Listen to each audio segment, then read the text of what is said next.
John, the touchdown, stumble, fumble, whatever it was, craziness with Trevor Lawrence was one of the most bizarre, like in slow motion plays I've ever seen in the clutch, and it worked out. Chiefs defensive tackle Chris Jones got unmitigated criticism because he's loafing on the play. And they run it over and over and over. And he didn't really have an explanation for it. I guess he thought he was down and been touched, but it kind of summed up what's wrong with the Chiefs this year. A 2-3 start, I think the first one in 4 or 5 years. And of course, now Jacksonville's tied for first place in the AFC South with Indianapolis. That was a very strange play in a weekend of strange plays, none more so than Arizona losing at home and blowing a lead to Tennessee in the fourth quarter. John, the Texans, a fantastic showing against the Ravens, who are racked with injuries. But do you feel like their offense has finally started to find itself, and that C.J. Stroud is the quarterback that we all thought he was a couple years ago? I'll tell you something, Paul. It started in the fourth quarter against Tennessee, worst team in the league at the time, when it just clicked and all of a sudden they started scoring. And they haven't let up. Now, the Ravens defense was terrible before they were missing their 4 starters. They were missing one lineman, linebacker, and 2 DBs, and the Texans put 44 points on the board against them. Jalen Petrie had 2 interceptions, played a great game. He's playing really well, except for one drive in the season. The last one against Tampa Bay in Houston, in which they lost with 6 seconds left by 1 point. The defense has played very well. Now, offensively, Lamar Jackson was out. The Texans totally shut down Derrick Henry. That is the 5th game since D'Amico Ryans has been the head coach here, in which they have shut down Derrick Henry, who had 4 200-yard games against them when he was with the Titans. Stroud, the last 2 games, he's completing 81.8%, 6 touchdowns, no interceptions, ratings of 125.1 and 143.9, and he's been sacked 4 times. 2 of them were his fault. So the offensive line is finally coming together. It is settled on starters, and they're doing a good job of run blocking, and their offensive coordinator, Nick Caley, needed some time to adjust. They needed time to adjust to him. They needed to decide who are the 5 best linemen, which positions are they going to play. They seem to have it figured out, but we won't know for sure till they come off their bye week in a Monday night game at Seattle, which has a much better team, a much better defense, and quarterback Sam Darnold, who just torched the Texans last year for Minnesota with 4 touchdown passes. John, we see blowouts from time to time in the NFL, but it's not often we see a 40-6 like we saw with what's obviously a very good Colts team versus a now 1-4 Raiders team. Are you more surprised by how good the Colts are, or where the Raiders find themselves? And in general, are you shocked at all that Pete Carroll doesn't have more going on in Las Vegas? They won their first game against New England, and people really fired up. Geno Smith played well. Geno's been a turnover machine, and that's not what they expected when they got him from Seattle, Pete Carroll's former team. Now, if you look at the Colts schedule, they've done great, but they've won 1 game over a good team. That was Denver, in which they had lost on a missed field goal with no time left, but a Bronco was correctly called for leverage, and then they won the game the next day. So the Colts still have a tougher schedule from here on out than they've had so far, but I believe in them. I still have a hard time with the Jaguars, and that was a freaky victory last night on that play. And but only time will tell, but it looks like it's going to be a 2-team race. If the Texans could beat Seattle, and you've got to win games you're supposed to lose. We see it all the time. Patriots at Buffalo, at Philadelphia losing. You've got to be able to do that. And if the Texans were to beat Seattle for their 3rd victory in a row, then they have 3 consecutive home games.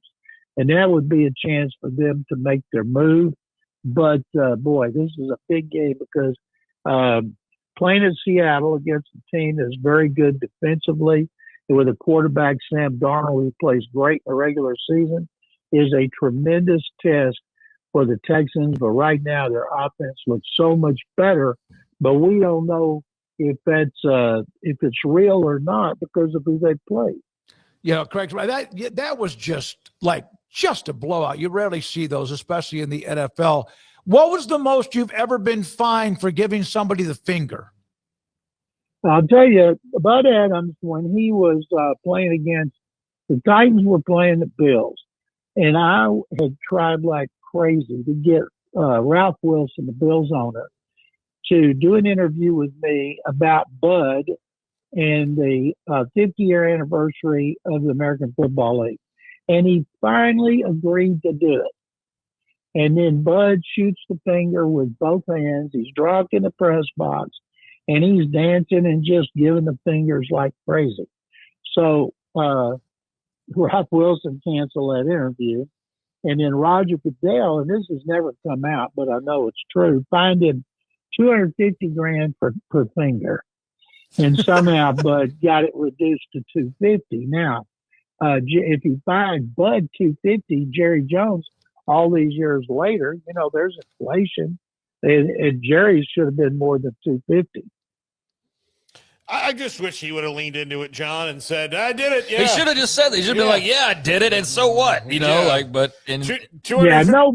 accidentally shoots the finger at people multiple times, and I'm so surprised that Jerry Jones, of all the people, you would think who would admit it because he doesn't care about $250,000, would have been Jerry Jones. But you talk about taking the whiskey way out. He certainly did. He's had bar tabs bigger than that. It's ridiculous.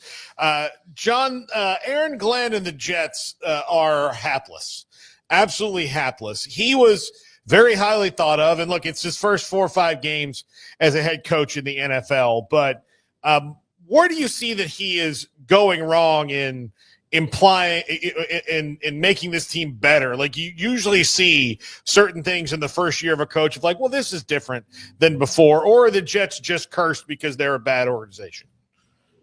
Aaron Glenn, who finished his career in Houston, has had a home there for a long time because he's a Houston native, played at A&M, and he played his best year with the Jets. He came from the Lions. He came in talking big about discipline and what he was going to do.